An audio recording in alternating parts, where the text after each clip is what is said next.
La pâtisserie, c'est avant tout une histoire de goût, de saveur et d'émotion. Je suis Léa Reverdy, amatrice et passionnée de pâtisserie. Mon défi, vous emmener avec moi à la découverte de ce qui fait vraiment un bon dessert. L'objectif ultime, trouver la recette parfaite qui fera fondre vos papilles à coup sûr. Vous êtes sur le point d'écouter un nouvel épisode de Papilles. C'est le podcast qui part à la rencontre des meilleurs chefs pâtissiers pour comprendre l'émotion et les saveurs qui les animent au quotidien lorsqu'ils créent leur dessert d'exception. Après cet épisode, à vous de laisser libre cours à votre imagination et de créer les desserts aux saveurs qui vous ressemblent, tout en vous inspirant des meilleurs. Bonne écoute! Bonjour à tous et à toutes, j'espère que vous allez bien. Adolescente, Géraldine Martin s'est vite passionnée pour la photographie, qu'elle a découvert grâce à son père et la pâtisserie. Alors, sans avoir pourtant tout prémédité, c'est un peu naturellement qu'elle est devenue photographe culinaire. Ce qu'elle a tout de suite aimé, se mettre dans la peau d'une petite souris qui explore les grandes cuisines. Aujourd'hui, elle travaille avec de nombreuses chefs dont elle immortalise les créations. Avec Géraldine, j'avais envie de comprendre cet art si singulier qui parvient à nous mettre l'eau à la bouche en une seule image. Comprendre comment elle travaille au quotidien, ce qui l'inspire elle, comment elle retranscrit les univers des chefs en photo et les ingrédients d'une photographie gourmande et pleine d'émotions. Alors au menu de cet épisode, comment est-elle devenue photographe culinaire, les coulisses de ce métier, les différentes étapes d'une photographie réussie et enfin ses astuces pour qu'une photo paraisse gourmande à souhait. Bonne écoute! Bonjour Géraldine. Bonjour. Comment vas-tu? Très bien, et toi? Ça va très bien, merci beaucoup. J'avais très envie de parler de photographie et de l'art en fait de la photographie culinaire notamment. Et je voulais un peu tout comprendre sur ce sujet. J'avais plusieurs questions et déjà pour commencer, toi quand est-ce que tu as découvert la photographie de manière générale? Très tôt, vraiment très tôt, parce que mon père, architecte, a toujours pris des photos. Donc au tout début, je pense pas que Non, j'étais pas forcément née, mais il faisait des photos avec son Leica en argentique. Il développait lui-même ses photos, etc. Donc on a toujours... j'ai toujours baigné dans ce domaine-là. Et c'est vrai qu'il a voulu me transmettre sa passion. J'ai une grande sœur et un petit frère, mais je sais pas, il a dû capter que c'était moi qui avais des 3 enfants, qui avait la fibre un peu plus artistique. Et du coup, il m'a transmis sa passion. Et j'ai commencé à faire des photos avec plusieurs appareils Kodak au tout début. Ensuite, des plus petits appareils photo numériques.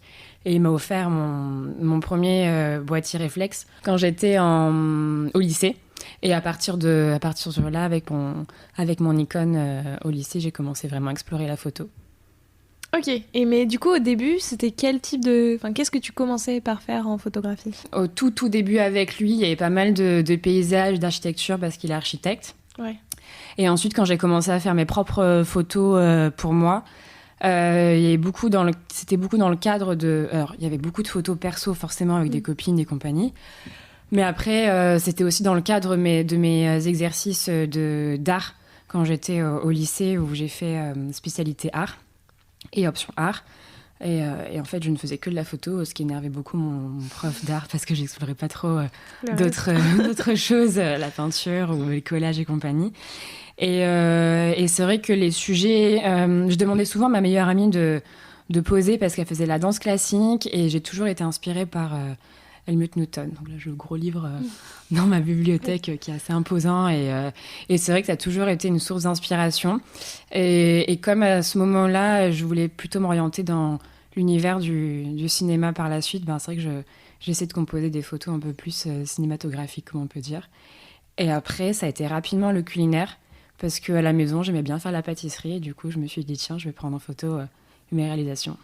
Ok, ouais, j'allais te demander comment est-ce que tu étais tombée dans la photo culinaire spécifiquement.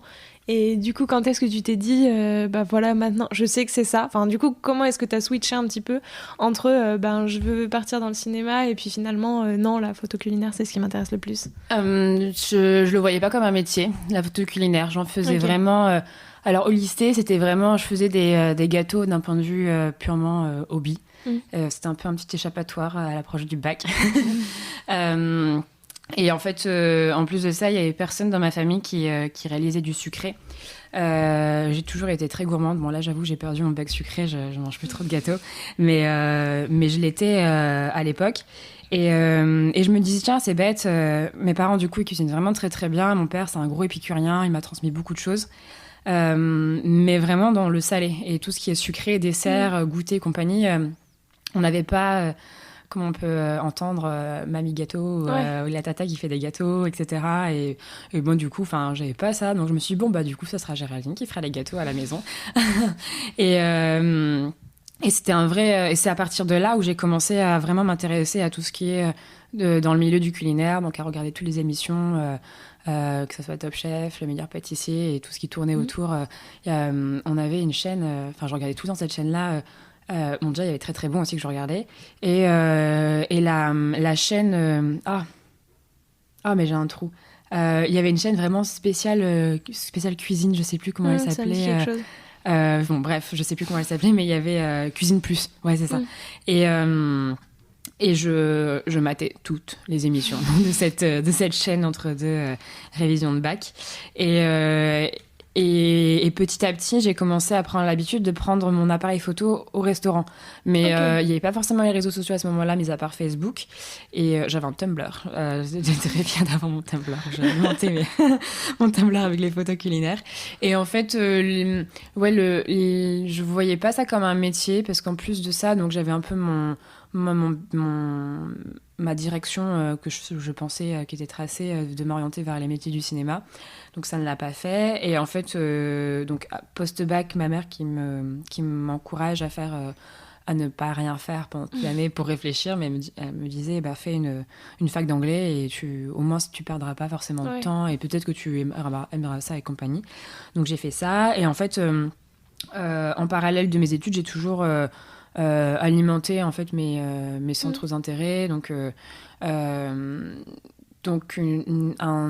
c'était un Noël en 2012 je crois, 11-12, on a été purement en vacances famille à Courchevel. On avait on avait loué l'appart d'amis et on avait été dîner au restaurant du Chabichou, un hôtel avec un restaurant gastronomique que mon père connaissait bien parce qu'il avait refait les cuisines de cet hôtel-là il y a quelques années plus tôt, une dizaine d'années plus tôt même. Et du coup, il avait dit au fils des anciens propriétaires, tiens, Géraldine, elle adore la pâtisserie et les photos, tu veux pas la prendre parce que tu peux pas lui montrer comment ça se passe. Donc, il m'avait dit, tiens, tu viens quand tu veux, vraiment quand tu veux. Et en fait, j'ai passé toute la semaine... non pas sur des skis, mais à faire de la pâtisserie. Et j'ai fait des milliardises, des pré-desserts, des aides pour le goûter, compagnie, et tout ça avec mon appareil photo dans les mains. Et c'est là où je me suis dit, je vais faire ça toute ma vie. De faire des photos un peu en mode petite souris, reportage, les coulisses de ce qui se passe dans un très bel établissement. Et alors après, comment ça se passe ? Est-ce que est-ce que tu fais une formation spéciale du coup, je sais pas, je sais qu'il y a des formations de photographie, mais est-ce qu'il y a des spécialités art culinaire ? Comment ça se passe ? Alors, j'ai pas fait d'école de photo et je pense que ça existait à cette époque-là déjà, la photographie culinaire, mais ça devait être à mon avis. Ouais, juste les livres. Ouais, les livres et peut-être pour les pubs, les photos de pub. Parce que j'avais déjà fait une journée d'observation chez un photographe qui est un ami de mon père. On avait passé toute la journée à prendre en photo une boîte de chocolat. Ça avait pris toute la journée. Il y avait 150 personnes pour cette petite boîte de chocolat qui n'en pouvaient plus de la chaleur, de la lumière. Et je me suis dit, non mais c'est ça. Et en fait, je comprenais pas trop la photo à ce moment-là, avec le studio, les assistants, les stylistes, toute la régie, lumière, cadreur et compagnie. Je me suis dit, mais tout ça pour une petite boîte de chocolat En fait, parce que c'était pour une photo qui allait être ensuite exposée, placardée dans toute la ville, à l'approche de Noël et compagnie. Donc, mais pour moi, c'était pas ça forcément la photo. Moi, j'aimais bien le côté un peu plus reporter, baroudeur. On prend des photos un peu plus sur le vif. Mon père, il m'a toujours parlé du travail de Henri Cartier-Bresson. Alors, je m'inspirais plus de ce côté-là que du côté vraiment très technique, avec beaucoup de matériel pour finalement un petit sujet. Donc je n'ai pas fait d'école de photo parce qu'en plus de ça, j'ai jamais été très scolaire. Donc moi au moins j'allais à l'école, au mieux je me portais. J'avais des notes correctes, mais c'est vrai que c'était pas trop mon fort. J'arrivais pas forcément à exprimer ma personnalité à l'école. Et donc après le bac, voilà, je fais une licence d'anglais, et je me suis pas dit tiens, je vais faire une école de photo, parce que même si j'avais découvert donc ma petite passion de faire des photos un peu en petite souris, reportage dans les cuisines, je me suis pas dit tiens, je vais plaquer ma licence pour partir de zéro sur ailleurs. Et d'autant plus que j'aime tellement pas ça, les formations très longues, que j'avais peur de me dire bah tiens, tu vas soit faire une école de photo, soit une école de journalisme d'ailleurs, parce que c'était plutôt la branche journaliste reporter d'image qui m'intéressait. Je me suis pas dit non, tu vas recommencer de zéro et tu vas faire comme quand j'ai envie de quelque chose d'assez précis. Donc là pour le coup, faire la photo culinaire dans des restaurants, c'est très précis. Moi, la case départ pour aller jusqu'à mon but, non, flemme. C'est trop long. Donc j'avoue, j'ai continué ma licence, et après ma licence, j'ai fait un master médias et communication, et en fait, en parallèle, j'ai toujours pratiqué de la photo, toujours dans le culinaire, et ensuite... par la suite de mon diplôme de master, j'ai fait pas mal de stages ou de formations un peu plus spécifiques, puisque j'ai toujours pratiqué la photo, donc je suis vraiment autodidacte, mais il y a des moments où je commençais un peu à plafonner sur ce que j'ai appris toute seule, donc j'ai pu faire des formations soit chez Nikon, soit au Gobelin, et poser des questions à d'autres photographes un peu plus expérimentés que moi, et c'est comme ça que j'ai trouvé mon style, je pense. Trop cool. Et comment est-ce que tu passes en fait comment est-ce que vraiment tu t'es professionnalisée après, tu vois, tu passes de du coup je trouve mon style, etc., à aujourd'hui où tu travailles quand même avec beaucoup de mondes différents, où tu vois tu fais vraiment, t'as réussi à en faire vraiment ton métier à temps plein, etc. En plus je sais pas du coup si à l'époque c'était aussi développé, et où du coup tu pouvais imaginer, tu vois, te dire que ça pouvait occuper 100% de ton temps. Enfin, du coup, comment est-ce que tu fais ensuite ? En fait, après mon diplôme, en parallèle, de mes études, j'allais sur tous les salons, festivals relatifs à la cuisine, donc le festival de Moulins, le salon de chocolat, etc. Et en fait, j'ai construit un réseau à ce moment-là de chefs, mais sans intérêt professionnel, parce que j'étais encore en master. Je savais pas trop où aller à la suite du master, si j'allais faire un M2, si j'allais faire une autre école. Enfin, je suis jamais trop dans la projection. Moi, le futur, c'est limite, c'est demain. Donc après-demain, je sais pas trop ce que je vais faire. donc voilà, j'ai construit un petit réseau à titre plutôt perso. Et j'ai rencontré pas mal de chefs, qui ont un peu suivi mes aventures de étudiante, et parmi ces chefs-là, j'ai fait de très très belles rencontres amicales, et ça a été un peu le point de départ. Donc à la suite de mon diplôme, j'avais un peu le choix entre est-ce que je fais un M2, est-ce que je continue des études, est-ce que j'intègre une agence, mais du coup, ça serait quoi, qu'est-ce que je veux faire, etc. Je suis toujours un peu paumée quand il s'agit de se projeter d'un point de vue futur professionnel. Et j'avais aussi la possibilité de mettre à mon compte et de proposer mes services de ce que je savais faire le plus, et ce qui m'éclatait le plus. Donc, c'était de faire de la photo culinaire. Et aussi, parce que j'avais appris ça avec l'école, de la gestion des réseaux sociaux. Et c'est vrai qu'à l'époque, c'était quand même un combo assez cool de proposer ces services, de faire et les photos et gérer les réseaux sociaux, parce que je m'étais rendu compte à ce moment-là, en 2015 plutôt, qu'il y avait une vraie nécessité en fait à avoir des réseaux sociaux alimentés régulièrement et avec du contenu qualitatif. Donc ça a commencé comme ça, avec le tout premier, c'était Jeffrey Cagne qui m'avait demandé de reprendre la main sur les réseaux sociaux de Storer, parce qu'à l'époque il était chef pâtissier de Storer. Moi je l'avais rencontré une année plus tôt, et voilà, il m'a dit tout naturellement, tiens, tu peux pas nous aider s'il te plaît, parce que voilà, tout ce que tu apprends à l'école, si tu veux le mettre un peu en cas pratique sur Storer, ça serait trop cool, parce que c'est une très belle maison, mais c'est une vieille maison, et c'est vrai que du coup, il y a des choses où il faut un peu moderniser le truc, notamment sur les réseaux sociaux. Et depuis 2015, j'ai la main sur les réseaux sociaux de Storer, encore aujourd'hui. Et j'ai fait la même chose avec le chef François Gagnère qui post-diplôme, s'installer à Paris. Et j'ai bossé avec lui pendant quelques temps. 2 bonnes années, je pense, pour l'alimentation de ses réseaux sociaux. Enfin, j'avais un côté un peu couteau suisse, communication, parce que j'avais appris vraiment avec mon master Mediacom un peu tous les angles de la com. Et en fait, au fur et à mesure de ma première année en tant que freelance, je me suis vraiment rapidement dit, en fait, non, c'est vraiment la photo que j'aime le plus. Donc, début 2017, je me suis dit, voilà, ça sera vraiment photo, et toujours un peu réseaux sociaux, parce que c'est quand même utile, et ça fait des missions annuelles, donc c'est peut-être pratique aussi. Et en fait, au fur et à mesure des années qui ont passé, j'ai complètement arrêté les réseaux sociaux, sauf Storer, que je garde encore, parce que c'est trop facile de poster des gâteaux. Ça me demande pas une stratégie de malade, alors que moi je suis pas stratégique, comme je sais pas ce que je vais faire après-demain, forcément me demander de faire une strate de communication pour les réseaux sociaux. Donc plus qu'aujourd'hui, les réseaux sociaux, ça va vraiment très vite, d'un point de vue tendance et compagnie, que moi je lâche un peu le game. Ok, mais du coup ça s'est fait finalement au fil de l'eau, et en fait tout naturellement, t'as eu 100% de la photo. Oui.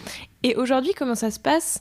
Enfin, justement, sur la manière dont tu travailles, est-ce que tu travailles avec, je sais pas, des maisons d'édition qui, du coup, te contactent en disant on a un nouveau projet, est-ce que tu veux le faire ? Est-ce que tu travailles directement avec des chefs ? Les deux ? Enfin, je sais pas comment est-ce que... Attends, je veux parler juste d'un truc d'avant par rapport à ta question précédente.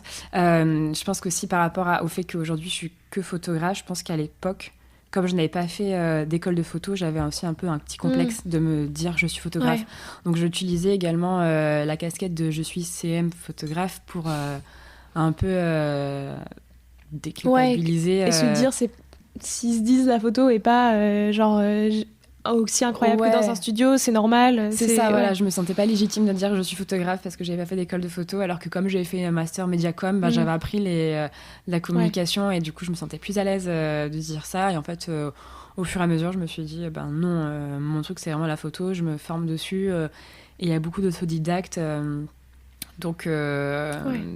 Donc voilà, après, à la fin, le syndrome de l'imposteur, faut le tuer. Faut qu'il se calme. Donc voilà, ça c'est la petite parenthèse. Et du coup, oui, donc comment ça se passe aujourd'hui ? Comment est-ce que tu travailles ? Est-ce que tu travailles directement avec des maisons d'édition ? Est-ce que tu travailles directement avec des chefs ? Enfin, comment est-ce que... c'est quoi ton quotidien un petit peu de photographe culinaire ? Principalement, je travaille en direct avec des chefs. Chefs ou restaurateurs, ça peut être des chefs cuisiniers, comme ça peut être des chefs pâtissiers, comme ça peut être des marques. C'est très souvent du direct. Soit ils me contactent, soit on se connaît. Soit ils me contactent parce que c'est quand même un milieu qui est finalement petit. Soit on se contacte, ils me contactent sur mon site internet ou les réseaux sociaux. Parce que mon compte Instagram aujourd'hui, c'est vraiment une sorte de carte de visite très active. Et je travaille aussi en étroite collaboration avec des agences de communication qui, soit pour l'ouverture d'une adresse, ont besoin de photos pour illustrer le dossier de presse, et peuvent faire appel à moi. Et soit par la suite, ça s'arrête au dossier de presse qui a été un très gros shooting, soit après, selon les affinités qu'on crée, parce que je marche beaucoup au feeling, ça peut devenir ensuite des shootings plus récurrents pour l'alimentation des réseaux sociaux, ou pour des dossiers de presse, des communiqués de presse, après le dossier de presse, on fait des petits communiqués de presse pour les actualités. Donc ça, c'est vraiment la majeure partie de mon travail de soit m'occuper de créer des banques d'images pour les chefs et ou pour les agences de com. Et après, il y a effectivement la partie édition qui a commencé en 2019. Et ça, pour le coup, je m'étais jamais dit, tiens, je vais toquer à la porte de maison d'édition pour proposer mes services de photographe. C'est Déborah de la librairie gourmande, Déborah Dupont-Daguet, qui est venue vers moi début 2019, en me disant, tiens... j'ai un truc à te dire, il faut que je te parle. Alors je me suis dit, qu'est-ce que j'ai fait? Je sais pas pourquoi, je pensais avoir fait une bêtise. N'importe quoi. Et elle me dit, je sais que t'aimes beaucoup les cookies, parce qu'effectivement, c'est un peu mon gros truc. J'ai perdu mon côté bec sucré avec les pâtisseries, mais par contre, les cookies, jamais. Et en fait, elle avait remarqué, on se connaissait depuis un petit moment déjà, parce que elle m'avait vu un peu... étudiante, participer au salon où elle du coup a toujours eu un stand de librairie culinaire, enfin de librairie gourmande pardon, et en fait voilà, sur les réseaux forcément tout le monde voit tout et compagnie, et une fois j'avais fait un gros goûter qui s'était transformé en dîner par rapport à l'heure, où tout le monde avait apporté, tous mes potes avaient apporté des cookies, j'avais demandé ça, c'était vraiment goûter cookies, qu'ils soient maison ou alors que vous les achetiez chez vos pâtissiers préférés. Ça sera la dégustation énorme de cookies, donc mon tapis s'en souvient, avec toutes les miettes. Mais et du coup, elle avait remarqué ça et elle m'avait dit, ça te dit, on fait un livre sur les cookies. Donc forcément, le sujet m'intéresse plus que à 100%. Et en fait, on s'est lancé dedans à créer donc un livre qui s'appelle Le Cookie de nos rêves, qui est sorti en fin d'année 2019, novembre 2019. Et à partir de là, avec First comme maison d'édition. Et à partir de là, c'est vrai que le pied dans l'édition, il a commencé à être bien ancré, où on a lancé une sorte de petite collection de nos rêves. Donc après les cookies, il y a eu les boulettes, la brioche et tout récemment le petit gâteau. Le cookie a eu sa V2 avec de nouvelles recettes dans le livre, parce que il cartonne ce bouquin, ça me fait trop rire parce que je me dis mais c'est fou, ce livre marche tout seul. Et après par la suite d'autres projets, c'est souvent avec des auteurs culinaires. Notamment mon pote Bastien Petit, avec qui on a écrit il a écrit et j'ai photographié 2 de ses livres, et on a terminé le 3e il n'y a pas très longtemps, qui sortira en septembre. Et ensuite j'ai eu aussi des projets d'illustrer des livres de chefs, et ça c'était vraiment très cool, enfin c'est toujours très cool, j'en ai pas eu cette année, et c'est vrai que c'est plutôt des chefs pâtissiers, et en général les maisons d'édition. Donc là, pour le coup, j'ai travaillé avec plusieurs maisons d'édition. C'est souvent les maisons qui contactent les chefs et qui demandent aux chefs en question, est-ce que vous voulez travailler avec un ou une photographe en particulier, et du coup, voilà, à plusieurs reprises, ils ont dit, on veut travailler avec Géraldine. Donc ça, c'est cool. Soit parce que je les connaissais, ou soit parce que je travaillais déjà avec ou autre. Mais voilà, en général, c'est moi qui suis amenée... qui suis recommandée, plutôt que je toque à la porte, parce que je ne sais pas démarcher et vendre mon travail. Donc ça m'arrange assez quand on dit tu veux pas bosser avec moi? Oui. Je n'aurais pas posé la question. C'est trop cool. Et justement, je voulais revenir maintenant un petit peu sur la photographie culinaire globalement. Déjà, comment est-ce que tu la distinguerais, enfin en tout cas, quelles sont les similitudes et les différences avec d'autres types de photographies qu'on peut avoir, je sais pas, les portraits, les paysages, etc. Alors, que ce soit sur le shooting en lui-même, sur avant, après, enfin... Alors, il y a plusieurs types de photographie culinaire déjà. Il y a la photographie vraiment... que j'appelle un peu reportage, parce que c'est immersif, où j'arrive par exemple avec mon appareil photo uniquement, et dans l'adresse, que ce soit un restaurant ou une pâtisserie, et je prends en photo les produits dans leur environnement. Ou alors j'amène une lumière si jamais je sens que la lumière elle est pas tip top pour mettre en avant, mais bon, voilà, il y a pas de... c'est l'environnement qui crée, entre guillemets, la photo, qui m'aide à construire la photo. Et après, il y a la photographie culinaire où, en fait, on part de rien. Donc, on part d'un studio, d'une table blanche, et on crée tout autour du produit qui nous a été apporté. Donc, déjà, ça, ces 2 styles de photos sont différents. Et ça va peut-être aussi se ressembler à d'autres types de photos où, finalement, si on fait du design, on peut se rendre... dans un resto pour faire des photos purement d'architecture intérieure versus les éléments du mobilier en packshot dans un packshot ou pas forcément, mais dans un studio. Donc finalement, je trouve qu'il y a des similitudes. Idem pour les portraits, ça peut être des portraits devant le resto, dans le resto versus sur un studio. Donc finalement, il y a...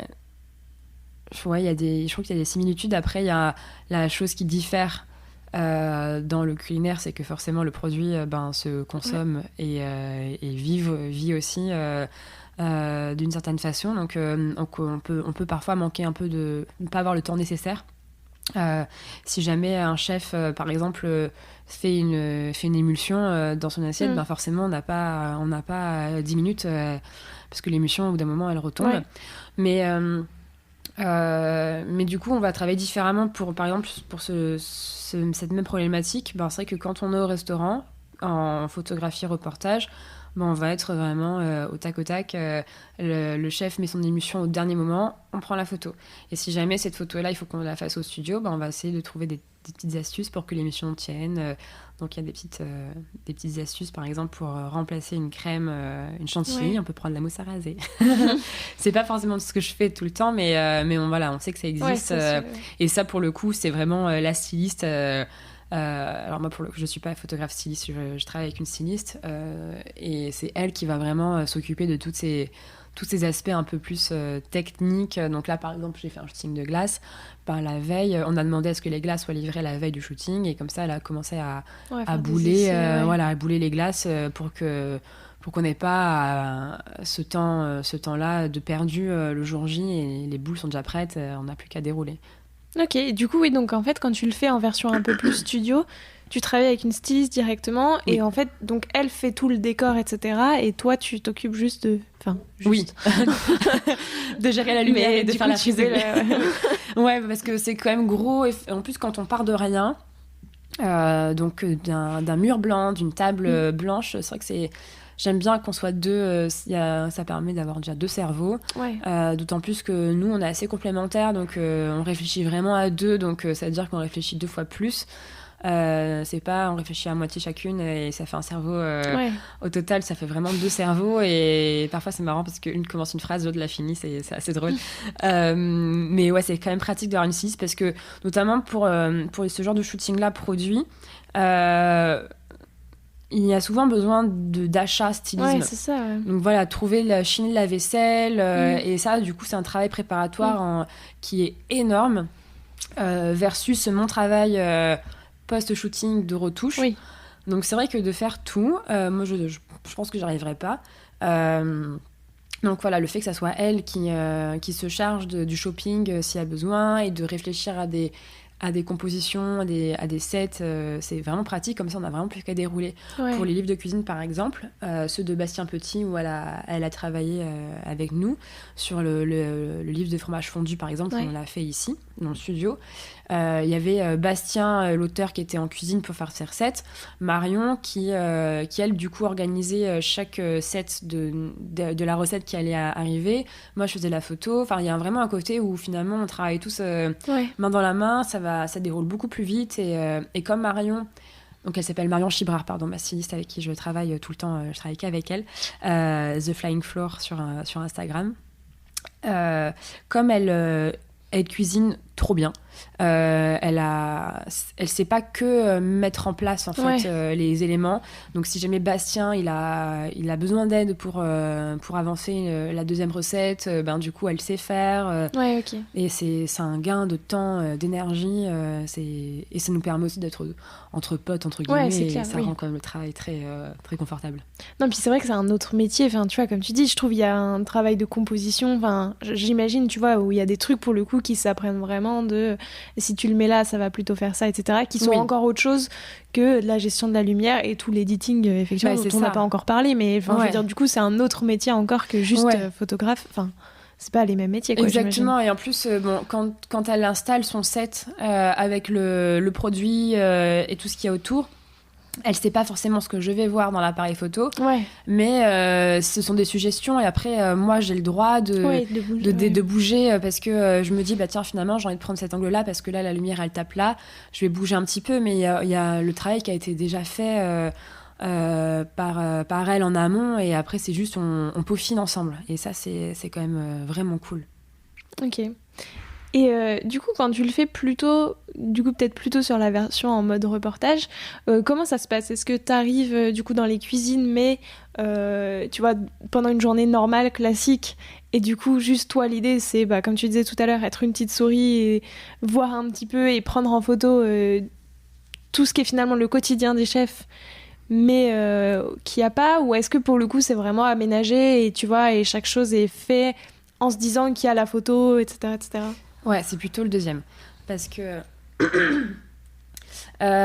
en fait, c'est possible de capter des choses cool pendant le service, mais ça sera, pour le coup, ça sera que des gestes pris un peu, qui ont été dérobés, entre guillemets, mais ça peut pas faire tout le shooting parce que, selon le service, selon le restaurant ou autre, c'est très compliqué. Le chef, la chef, la personne qui doit préparer ce que je dois photographier n'est pas à 100% sur le shooting. Parce que forcément, le client est roi. Même si moi, c'est du travail aussi de faire des photos, et encore plus c'est pour mettre en valeur le travail de la personne. Donc si la personne elle est trop préoccupée par le client, c'est impossible de faire des shootings en dehors de prise de gestes un peu à la volée. Donc tous les shootings qui nécessitent de prendre des assiettes en photo, on les organise en dehors des services. Soit le matin, soit entre deux services.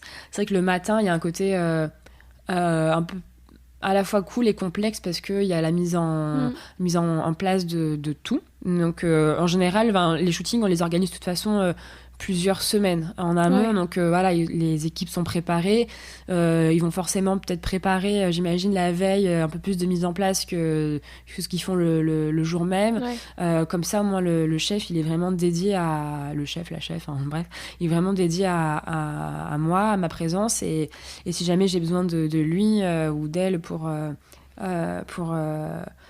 je sais pas, faire soit des photos purement en cuisine, un peu plus posées, on a le temps de les faire. C'est important parce que je peux pas toujours être dans un petit coin. Même si en général je prends pas trop de place dans mes shootings, il faut quand même que tout le monde sache à quoi vont servir ces photos. Et les photos, elles vont servir pour illustrer des articles de presse, vont servir pour illustrer, pour alimenter des réseaux sociaux, vont servir pour... c'est vraiment mettre en valeur l'image l'atmosphère de l'établissement. Il faut que tout le monde se sente concerné, qu'après la photo soit parfaite. Et pour que la photo soit parfaite, il faut que le contexte de shooting soit vraiment optimal et que tout le monde soit vraiment concerné. Effectivement. Et c'est quoi les bons ingrédients d'une photo culinaire réussie ? Alors, jusqu'à il y a vraiment... depuis le début, on va dire, que je commence à faire ça, j'ai toujours préféré la lumière naturelle. Donc, j'ai toujours dit, il faut qu'il fasse beau, ça fait pas beau tous les jours de l'année. Donc, après, il y a un charme aussi. Moi, j'aime bien me dire, ok...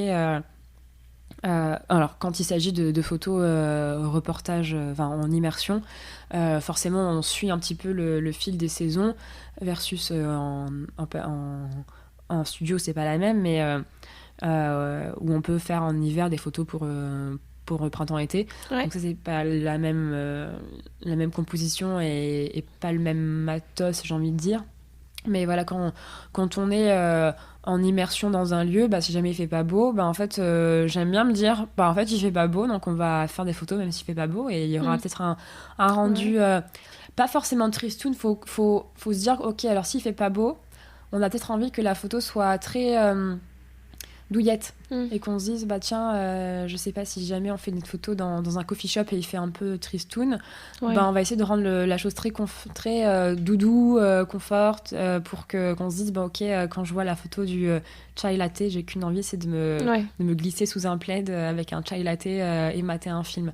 Donc c'est vrai que le soleil, c'est quand même ou le non-soleil, c'est quand même un de mes alliés, parce que j'ai toujours travaillé avec. La lumière artificielle est arrivée plus tard. Donc, je sais pas, pour répondre à ta question un peu plus... Ouais, mais prendre en compte vraiment, du coup, l'environnement extérieur, la météo... Ouais, voilà. On va pas négliger le fait que on est en automne, on est en automne. La photo, si en plus elle a une destination pour les réseaux sociaux, si on pond une photo méga lumineuse parce qu'on a foutu de la lumière, du flash et compagnie, c'est pas très naturel. Et moi, j'aime bien que les photos soient très authentiques et fidèles à la météo, au contexte environnement et saison. Puis même, en fait, ça peut avoir un aspect encore plus... tu vois, tu dis l'automne, selon, du coup, ce que tu mets sur ta photo, potentiellement, ça a un lien direct, et donc autant garder, du coup, c'est ça. La même ambiance, quoi. Ouais. Ça, voilà, j'aime vraiment être fidèle et rester très authentique, et c'est souvent ce qu'on dit de mon travail, que je suis assez authentique, et sinon, j'aime beaucoup tout ce qui est... contraste, jouer avec les contrastes dans les photos. Ok. Et après, comment ça se passe parce que tu vois, je trouve que la particularité, du coup, sur la photographie culinaire, c'est que tu retranscris directement l'émotion, ce qu'a voulu mettre un chef ou une chef dans son plat, dans son dessert. Mais du coup, toi, t'es quand même extérieur. Enfin, du coup, comment ça se passe un petit peu quand tu vas prendre une photo pour un nouveau chef, pour avoir à la fois, tu vois, l'univers de cette personne, l'univers, ce qu'il a voulu mettre dans le dessert, et en même temps, toi, amener quand même un petit peu ta patte, parce que c'est logique que t'effaces pas complètement toi, ta personnalité dans tes photos. Enfin, forcément, si on aime aussi ta photographie, c'est parce qu'il y a un peu un fil conducteur, tu vois. Du coup, comment tu fais un petit peu pour avoir tout ça dans une photo ? Déjà, alors comme je disais, je travaille au feeling, dans le sens où il faut que le sujet me parle. Même si, admettons, voilà, comme je disais, je mange plus de pâtisserie, il faut quand même que la personne qui fait les gâteaux me donne envie de découvrir son travail. Donc, je dis toujours que si ça me plaît pas, je peux pas prendre de photos. Même si je compte pas forcément tout manger, mais c'est juste qu'il faut que l'univers me parle, et que après moi j'arrive à en parler à des potes qui pourront être clients. Ouais. Si moi je suis pas cliente, on peut pas vraiment travailler ensemble, parce que si ça m'emballe pas, je peux pas prendre de photos. J'ai vraiment ce côté-là où j'ai besoin de moi-même saliver devant un produit pour ensuite tenter de faire saliver les autres avec ma photo. Et après, effectivement, on va retrouver un peu mon style de photo dans les restaurants, dans diverses photos pour des personnes différentes, parce qu'effectivement, on a tous photographes une sorte de patte artistique, et ça va jouer sur des réglages de boîtier qui vont être similaires d'un shooting à un autre, un editing aussi qui va être forcément le même, sans appliquer un copier-coller ça, c'est possible aussi, mais ouais, c'est vraiment une question de point de vue. Je pourrais pas forcément donner d'exemple, mais je vais essayer d'être imprégnée au maximum de l'univers du client, qui préalablement m'aura raconté d'où il vient, quelle est sa philosophie, qu'est-ce qu'il veut raconter, etc. Et à partir de là, moi, j'essaie de m'intégrer sans trop m'imposer dans la photo. Pas qu'on pense que c'est une photo que j'ai faite pour moi, mais voilà, que ça soit vraiment une collaboration où j'amène mon univers au tien. Et donc, voilà, quand on dit tiens, j'ai reconnu ta photo, c'est, à mon avis, c'est parce que je travaille du contraste, j'aime beaucoup les ombres, j'aime beaucoup les reflets de miroir aussi, donc il y a certains angles où peut peut-être se dire tiens ça c'est du Géraldine. J'aime bien les jeux de flou aussi. C'est peut-être dur à décrire, mais ouais. Je pense que c'est ces petits éléments-là qui font que on se dit tiens, peut-être que c'est une photo de Géraldine. Oui, c'est ça. Ça va plus être tout ce qui va composer, ce qui va composer un petit peu la photo, mais l'univers global, l'univers. Non, parce que en fait, ça fait partie de l'univers global, mais plutôt le cadre en tant que tel, qui est du coup avant, et celui vraiment du chef ou de la chef. Oui, en gros, j'aime bien dire que photographe, en gros, c'est qu'est-ce que je vois moi. Donc voilà, tu me proposes ton univers, et moi, finalement, je vais juste montrer ce que je vois avec mon œil. Et ce qui est ça qui est cool, parce que si on amène 10 photographes sur une même scène, il y aura jamais la même photo. Enfin, on a tous un point de vue différent, on a tous un regard différent, un angle différent, et ça qui est cool. On peut pas se marcher dessus parce qu'on n'a pas le même regard sur le sujet. Ouais, carrément. D'ailleurs, sur la partie plutôt editing, parce que ça aussi c'est ce qui fait quand même une grosse partie de la photographie et qui définit la photographie de chacun aussi, parce que du coup ça permet de jouer un petit peu sur plein de choses. Est-ce que justement sur la photographie culinaire, il y a un editing particulier que je sais pas, t'as moins sur des portraits par exemple, ou que t'as moins sur des paysages, enfin tu vois, une façon d'éditer les photos qu'on retrouve souvent quand c'est des assiettes par exemple.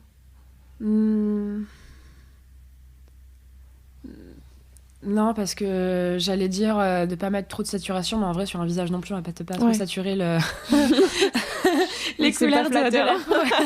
Donc non, après c'est vrai que moi l'editing, que ça soit en portrait ou pour l'ambiance restaurant, pour un plat, il va rester assez soft, où je vais accentuer mes contrastes des ombres, peut-être ajuster un peu la lumière, les lumières dites hautes, recadrer, redresser si jamais j'ai senti que j'ai un peu loupé une parallèle, mais non, je vais avoir un peu les mêmes réflexes quand je vais faire à la fois les portraits des personnes concernées versus l'assiette. Je vais avoir un peu les mêmes réflexes de curseur sur les logiciels de retouche. Ok. Et après, comment est-ce qu'on retransmet un petit peu la gourmandise dans une photo ? Parce que c'est compliqué. Tu vois, ce que je trouve très compliqué dans la photographie culinaire, c'est que t'as vraiment un côté, c'est ça, gourmand. Enfin, tu vois, souvent, t'as des odeurs, du craquant, du croustillant que t'as en vrai, mais comment, du coup, tu fais pour les retranscrire en images ? Ça va vraiment se jouer, je pense, sur la profondeur de champ qu'on va appliquer d'un point de vue réglage sur le boîtier.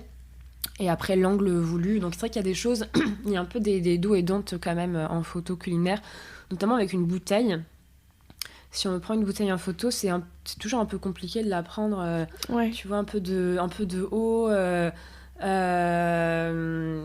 Un peu à 45 degrés de la bouteille, parce que forcément selon la forme de la bouteille c'est pas très très joli, mais pour vraiment rendre une assiette ou un gâteau très gourmand et tout, il faut jouer sur faut capter la lumière au bon endroit. Si jamais après il y a des astuces aussi, par exemple on peut rajouter un peu d'huile pour faire briller si jamais il s'agit d'un plat salé. S'il s'agit d'un dessert, si le dessert tout seul est gourmand, par exemple il y a du praliné qui coule et tout, donc faut peut-être accentuer ce côté très gourmand là, sans que ça soit non plus food porn, parce que ça, c'est vraiment un terme que j'aime pas du tout. Je trouve ça pas chic. Mais non, ça va être vraiment, je pense, la profondeur de champ. Comme voilà, j'aime bien travailler avec le flou, je vais faire en sorte que la photo soit très vaporeuse derrière le sujet, et que finalement la netteté, elle se fasse là où on a envie de croquer. Donc ça peut être vraiment le gâteau, hein, si jamais on parle de gâteau, il peut ne pas être tout net. Ça peut vraiment être juste un petit endroit en se disant ok, alors là je vais vraiment taper dedans parce que la lumière elle tape à ce moment-là. Il y a une super belle netteté où on peut du coup sentir le côté, la texture du produit. Et peut-être aussi, ça peut être aussi en se rapprochant, soit on se fait un petit macro sur sur un gâteau, soit après, je pense que c'était peut-être l'environnement où on se dit, ok, la photo a été prise de sorte où j'ai envie de me faxer dans la photo et d'être attablée à la place de là où il y a la cuillère qui m'attend. Après, on peut jouer avec les découpes. C'est vrai que ça joue pas mal. J'avais fait une photo d'un dessert et j'avais tapé dedans avec la cuillère. J'avais laissé la cuillère volontairement, donc on voyait et l'intérieur et la cuillère. Et en fait, on n'a qu'une envie, c'est de prendre la cuillère et de la manger. Ouais. Et après, est-ce que... Attends, ma question était très précise dans ma tête, elle vient de me sortir de la tête d'un coup. Oui, est-ce qu'à ce niveau-là, il y a un projet qui t'a particulièrement marqué et soit parce que, je sais pas, tu vois, il était un petit peu complexe, enfin, t'as réfléchi assez longtemps en te disant, ok, comment je vais faire, tu vois, pour le faire, soit, je sais pas, justement, c'était quelque chose que t'aimais beaucoup et du coup, enfin, voilà, un projet qui t'a vraiment marqué sur ce point, sur cette thématique. Ah, c'est dur. J'imagine qu'il y en a plein, mais... C'est dur. Pour retranscrire la gourmandise, il y a le livre The French Bastard, où en fait, je travaille avec eux depuis un bon moment. Et c'est vrai que quand on s'est dit, tiens, on va faire le livre, qui est sorti aux éditions Hachette, les gars m'ont dit, on va faire des photos qui ne ressemblent pas à celles qu'on fait déjà pour nos réseaux sociaux. Parce que les produits sont sont les mêmes. Du coup, l'idée, c'est pas de refaire un truc qu'on a déjà fait. En plus, j'ai horreur de ça, de refaire quelque chose que j'ai déjà fait. Donc voilà, l'idée, c'était de vraiment retranscrire une certaine gourmandise, parce que pour le coup, les produits sont très, très, très gourmands. Donc voilà, c'était un petit peu... faire du Géraldine sans faire du Géraldine. Voilà, pas faire ce que j'ai déjà fait avec eux, mais tout en restant fidèle à nos univers respectifs. Et c'était pas un gros challenge en soi, mais c'est vrai que ça m'a fait quand même réfléchir 2 fois, parce qu'il fallait vraiment pas qu'on ait l'impression, en feuilletant le livre, de retrouver des photos qu'on a déjà vues sur les réseaux. Et voilà, ça, oui. Effectivement, oui, du coup, c'est ça, t'as le côté, en fait, reprendre la même chose, mais du coup, reprendre un nouvel œil, alors que t'en as déjà eu un, et que du coup, en plus, j'imagine qu'une fois que t'as pris quelque chose en photo, tu vois, t'as un cadre un peu... le plus compliqué, c'est qu'une fois que tu t'habitues à quelque chose, de te mettre au tout début en te disant, ok, là, qu'est-ce que je veux montrer, quoi. Ouais, exactement. Et après, est-ce que... Plutôt, tu vois, sur l'évolution peut-être de la photo culinaire depuis que tu as commencé, est-ce que tu as vraiment vu un vrai changement, soit parce qu'il y en a beaucoup plus, soit parce que, je sais pas, elles mettent des choses en avant différentes, il y a des nouvelles tendances. Après, comme il y a autant autant de points de vue que de photographes, autant de points de vue que de spectateurs, c'est vrai que finalement, tout évolue. Même moi, de toute façon, les photos que j'ai faites il y a ne serait-ce 2 ans, 3 ans, Oui, tu referais pas les mêmes. Non, je referais pas les mêmes. Je vais pas les renier. Je vais pas avoir honte de ce travail-là, mais je vais sentir du coup le progrès, l'évolution. Déjà à titre personnel, soit par la technique, soit parce que je vais peut-être un peu plus... construire mon identité, et aussi l'identité, elle peut évoluer. De toute façon, ça c'est un peu la même chose quand on dit à un chef, une chef, tiens, ta créade il y a 2 ans, forcément ils vont peut-être pas forcément les recettes, elles vont toutes évoluer au fil du temps, et du coup en photo, je sais pas trop si on peut appeler ça des tendances, mais surtout d'un point de vue réseaux sociaux, parce que j'ai l'impression que c'est aussi les réseaux qui vont quand même driver certaines tendances, donc peut-être faire il y a toujours ce côté-là, ça plaît beaucoup, tout ce qui est ce qu'on appelle les wallpapers. Donc faire des photos où vraiment le produit prend vraiment tout le cadre, il n'y a rien qui déborde et on est en plein dedans. Ça, c'est vrai que c'est des choses que je faisais pas forcément il y a 2 ans, je pense, et là par contre ça me fait rien d'en faire, c'est toujours très gourmand, et on se dit, entre guillemets, ça marche sur les réseaux sociaux. Donc je pense que c'est aussi les réseaux qui vont un peu driver les tendances. Ouais. Mais est-ce que par exemple, plus d'un point de vue dans le métier, est-ce qu'il y a plus de photographes culinaires maintenant qu'il y en avait avant? C'est quelque chose qui s'est développé? Oui, et en plus de ça, photo culinaire, en plus de ça, un peu baroudeur, comme je pouvais m'identifier en commençant. Mais oui, il y a, il me semble, en plus maintenant des formations photo, des spécialisations vraiment culinaires. Soit en studio parce que il faut quand même connaître les astuces de comment faire tenir les produits pendant plusieurs heures dans un studio sans que ça bouge. Mais ouais, c'est vrai que le culinaire aujourd'hui, il a pris une grosse place, je trouve, depuis peut-être les émissions culinaires. Mais voilà, il y a quand même beaucoup de livres de cuisine qui sortent chaque année, enfin vraiment beaucoup, beaucoup, beaucoup. Et des livres très pratiques. Il y a toujours les beaux livres de chefs, mais il y a quand même beaucoup de livres de cuisine, soit d'auteurs culinaires, soit de chefs signés par des chefs, mais qui sont très accessibles d'un point de vue réalisation des recettes. Et du coup, dans le même sens, il y a quand même vachement plus de photographes culinaires. C'est des personnes, je pense, des passionnés initialement qui se lancent parce que pourquoi pas. Pourquoi pas, il y a assez de place pour tout le monde. Je pense qu'il y a assez de restaurants à Paris pour qu'il y ait au moins un photographe par restaurant. Oui, puis comme tu disais, en fait, même n'importe quel chef peut travailler avec plusieurs photographes puisque chacun va faire ressortir quelque chose de différent. Exactement. Et donc, ouais. C'est pour ça que je ne considère pas que c'est un métier avec beaucoup de concurrence. Je me dis qu'on est tous censés être confrères, consoeurs. On a des affinités forcément avec des personnes parce que les univers se ressemblent, mais je trouve ça parfois même intéressant de travailler en binôme avec un photographe qui n'a pas du tout le même univers pour voir un petit peu ce qui en ressort faire une collab d'un sujet. Ouais, on en parle souvent ça avec des...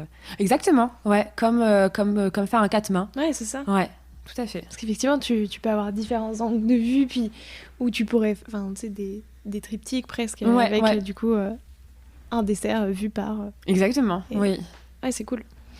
Est-ce que tu as des conseils à donner, peut-être, je sais pas, pour les amateurs et les amatrices de photographie, que toi, tu aurais bien aimé qu'on te donne au tout début, quand tu as commencé? Alors, on m'a donné un conseil, alors pas forcément au sujet de la photographie culinaire, mais c'est vrai que c'est quand je me suis lancée, quand je me suis mise à mon compte au tout début, c'était essaye et puis ça marche pas, c'est pas grave. Vraiment, c'est ce côté-là où faut pas avoir peur de se lancer parce que ça peut que marcher et au pire si ça marche pas, c'est que c'est pas grave. Voilà, c'est pas grave. Et j'ai fait une petite formation au Gobelin. Et un des intervenants me disait en fait on est tous photographes quand on fait de la photo. Enfin, en fait, même si la photo ne peut pas plaire à tout le monde, c'est bien, il y a bien une personne qui a fait la photo et donc du coup cette personne-là est photographe entre guillemets. Enfin, il voulait vraiment décomplexifier le côté je me sens pas légitime de dire que je suis photographe parce que j'ai pas fait d'école de photo, etc. Enfin voilà, on apprend tous que ça soit de façon autodidacte ou pas, et donc du coup les personnes qui veulent se lancer en photographie et surtout culinaire, en fait c'est qu'est-ce que vous voyez vous du produit et qu'est-ce que vous voulez raconter comme histoire. C'est surtout ça en général quand je pose quand on fait des petits ateliers de photo avec Marion, justement, on fait des ateliers photo et stylisme culinaire. On fait des petits groupes de 8 personnes et en général, les questions qu'on pose, c'est ça, c'est qu'est-ce que tu vois, qu'est-ce que tu vas raconter et quelle est l'histoire qui va avec ta photo, parce que finalement, les sujets sont les mêmes, on n'a pas 36 gâteaux lors de l'atelier et finalement, les photos sont différentes parce que qu'est-ce que tu vas raconter et ça, avant le déclic, avant le déclenchement de la photo, je pense que ça, le plus important, c'est qu'est-ce que tu vas raconter et ne pas se mettre en automatique aussi. Parce que c'est un appareil photo, c'est quand même un bel objet et si on l'utilise en automatique, c'est trop dommage. Tu perds le on n'exploite pas à sa juste valeur. Effectivement. Et jouer sur toute la côté editing. Enfin, tu vois, je sais que... Parce que moi, c'est un truc qui m'intéressait beaucoup, la photo. Et tu vois, et pendant très longtemps, en fait, j'avais pas du tout le côté editing. Et en fait, je trouve que c'est vraiment ça qui te permet aussi de donner de rajouter quelque chose à ta photo et de montrer un petit peu plus, tu vois, toi, les couleurs. Enfin, Tu vois, je trouve que... Enfin, moi, c'est quelque chose que j'ai compris vachement tard. Je fais pas du tout de photos de manière professionnelle ou quoi que ce soit, tu vois, mais même, je trouve, en fait, n'importe quelle photo, ça va toujours rajouter quelque chose de jouer là-dessus. Enfin... Ouais, d'autant plus que... parce que j'aime bien le moment entre la prise de vue et les retouches, c'est que ton œil, il s'est rafraîchi entre-temps. Donc, en gros, tu redécouvres un peu le travail que tu as pu faire, où tu étais sur le vif, etc., où tu étais un peu en adrénaline. Et la retouche, pour le coup, c'est un moment qui est vachement plus posé. Tu t'es posé devant ton ordi, tu prends le temps, même si tu n'as pas besoin de passer 1 heure sur chaque photo. Mais ouais, le fait de les visionner une à une, je trouve que c'est super satisfaisant. Et après, voilà, effectivement, c'est juste, tu vas les jouer sur les contrastes. Tu peux aussi complètement partir de ta photo, tu peux faire complètement autre chose. Si jamais tu veux vraiment poser sur de la retouche avec un petit passage Photoshop et tout. Mais c'est vrai que c'est ça qui est cool parce que finalement, tu vas amplifier ce que tu veux raconter. Je trouve que c'est un peu l'équivalent du montage quand tu fais un petit film, tu vois. Où du coup, en fait, certes, les prises de vue sont cool, les vidéos sont cool, potentiellement tes plans sont bien, mais sans montage, finalement, t'as moins... Enfin, je trouve le montage, c'est ce qui va donner après tout le rythme, qui permet de continuer l'histoire, quoi, de finir presque. Après, c'est quand même... en vrai, ce sont des métiers aussi différents parce qu'il y en a beaucoup qui sont là pour faire la prise de vue et d'autres qui sont là pour faire les retouches, les montages. Mais c'est vrai qu'il y a un côté vraiment finition. Je sais pas, c'est un peu comme si on assaisonnait un plat. C'est la petite touche finale qui fait que le travail est abouti. Et merci beaucoup. C'était passionnant. Pour terminer, je te propose de te prêter au jeu du questionnaire de Proust des saveurs. Déjà, est-ce que toi, tu as une reco de livres, de films, de documentaires, enfin peu importe, que ce soit en photographie ou en culinaire Je peux citer plusieurs...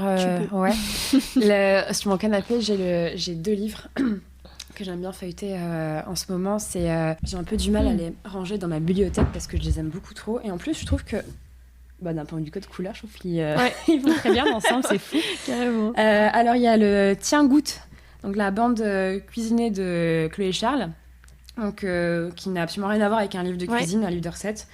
Ça n'en est pas un, et je trouve que c'est génial. Ça parle à tout le monde, autant aux personnes qui sont, entre guillemets, dans le milieu, et d'autres qui ne le sont pas du tout. Donc ça, il est vraiment trop, trop bien, son bouquin. Et après, j'ai toujours sur le canapé le livre This is not a recipe book de Tal Spiegel, aux photographies d'un très grand ami, Nathanaël. Et du coup, lui, c'est vraiment un livre qui est très beau, très très bien construit visuellement, graphiquement. Et moi, j'aime bien dans le livre de cuisine... trouver l'inspiration. Donc, soit je cherche des inspirations vraiment purement en recette, qu'est-ce que j'ai envie de manger, sachant que je ne suis jamais de A à Z d'une recette, mais je vais plus prendre des inspirations. Mais je regarde surtout la DA du bouquin. Donc ça, d'un point de vue livre, c'est ça mes recos du moment. Et sinon... c'est vrai que je regarde pas la télé, enfin j'ai pas la télé, donc du coup quand je vais regarder quelque chose, c'est quelque chose que j'aurais choisi, je vais pas zapper et tomber sur quelque chose en particulier, mais il y a un film que j'aime beaucoup. Alors il est pas sorti hier, mais c'est le film Ce qui nous lie de Clapiche, qui parle d'une fratrie héritière d'un domaine viticole, et je le trouve trop beau. Vraiment trop trop beau ce film. Je l'ai regardé je sais pas combien de fois, et je suis capable de regarder encore beaucoup de fois. Est-ce qu'il y a un compte Insta de pâtisserie à suivre absolument? De pâtisserie de cookies. C'est vrai que en plus j'ai vu il est souvent mentionné, mais parce que c'est vrai, le compte de Serial Pâtister, en fait, je trouve que c'est un peu la bible référence de où est-ce que je vais aller acheter quoi, qu'est-ce que si en fonction de ce que tu as envie de manger, etc. Il écrème tout. Donc non, je pense que c'est ce compte-là. On va encore lui donner un point. À force, il va se dire. Il a gagné. Et un compte de photos? En En culinaire ou pas Non, forcément. pas forcément. Bah, alors j'aime beaucoup le travail. Alors elle fait du culinaire, mais pas que. Mais c'est vraiment un compte qui m'inspire beaucoup. Alors elle est pas du tout française. Je crois qu'elle est hollandaise. Elle s'appelle Chantal Art. Je sais pas si je l'ai Bonne bien chance. dit. Mais en fait, elle a un style qui me parle beaucoup.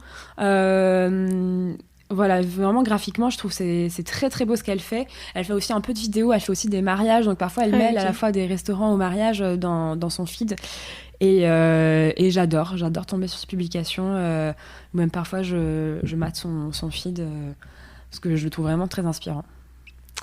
Est-ce que justement, avec qui plutôt, est-ce que tu aimerais bien faire une collab à quatre mains, ou à deux appareils, je sais pas comment dire, mais du coup voilà, pour faire une collaboration photographique avec quelqu'un. Bah, ça va se faire dans pas très longtemps. Trop bien. Parce que à force d'en parler avec des potes, mais notamment Nathanaël, qui a illustré le livre de Tal Spiegel, sur Instagram, il s'appelle Aeterno Presentis. Ce sera plus simple après pour le retrouver.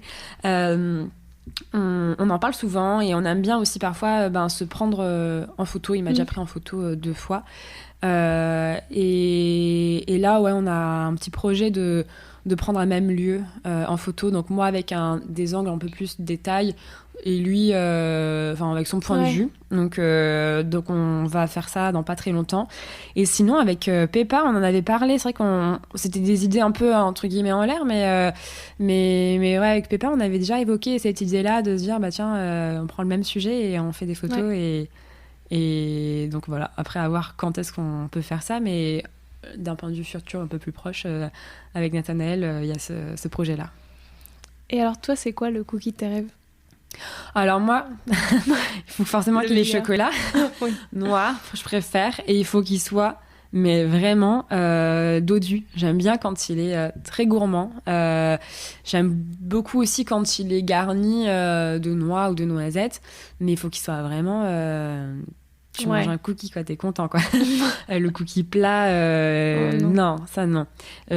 J'avais été à New York en juin l'année dernière et j'ai dégommé ceux de Levain Bakery. Et là, je sais pas quand est-ce que tu vas publier le podcast, mais en ce moment, il y a François Daubinet, un pote pâtissier qui est à New York, et je lui ai dit, tu me ramènes des cookies de Levain. Et il me dit, j'ai même pas eu le temps d'y aller parce qu'il est allé pour le travail. Et je me dis, mais quel intérêt alors d'aller à New York, c'est pour ne pas manger des cookies de Levain Bakery. Donc, non, vraiment, ceux-là, ils sont très bons. Et dans le livre des cookies de nos rêves, j'avais développé pour le livre, c'était pas que pour le livre, mais je l'avais peaufiné entre guillemets pour le livre, une recette de cookies que j'aime vraiment beaucoup. Et en fait, dans ma recette, je mets à la fois du chocolat noir, des noisettes, et je mets de la pâte de noisettes. Et c'est fou. Je suis très contente de cette recette. J'ai 5 dernières questions. Maintenant, plutôt cookie ou marbré ? C'est pas cool. Choisir entre ton père et ta mère, quoi. Non, c'est pas sympa. Je prends de la glace. Rien à voir. Troisième option. Réflexe ou argentique ? En fait, j'ai jamais travaillé l'argentique. C'est un vrai sujet.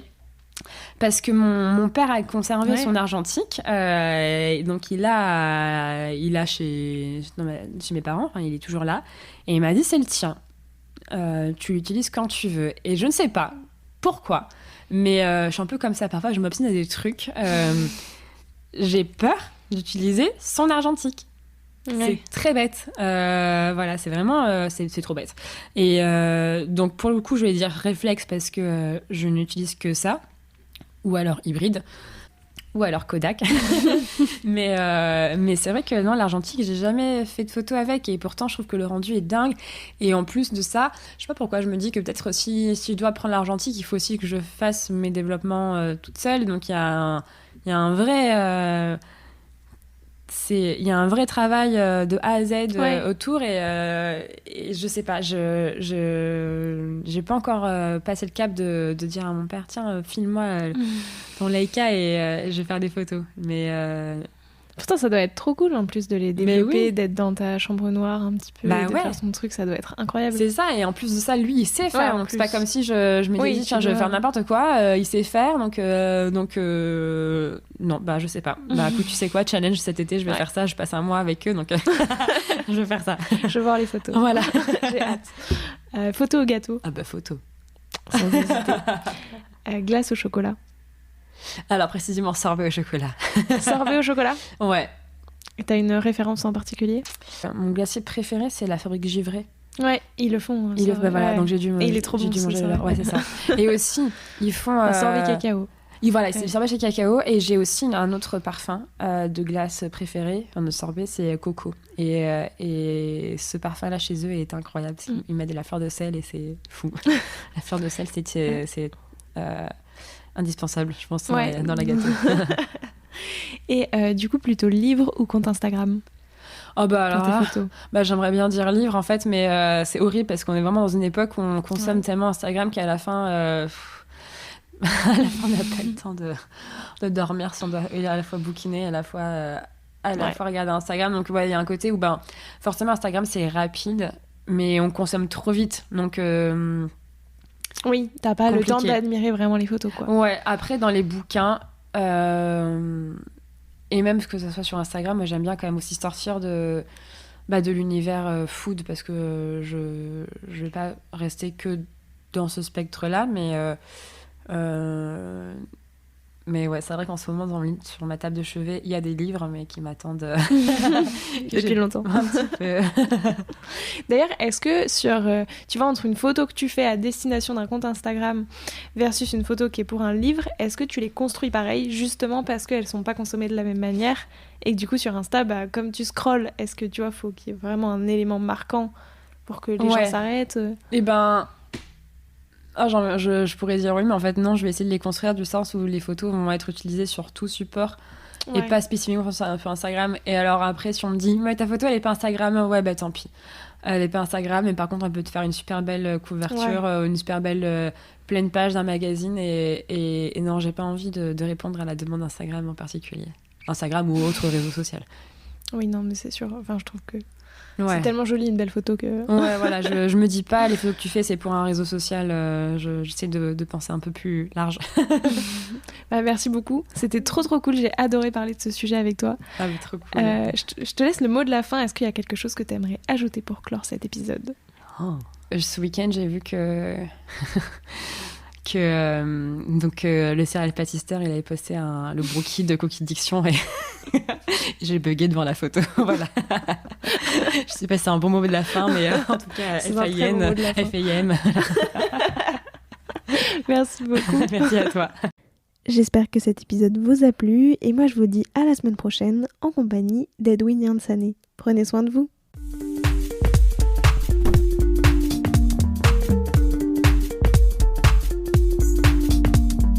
Alors, quel sera votre prochain dessert?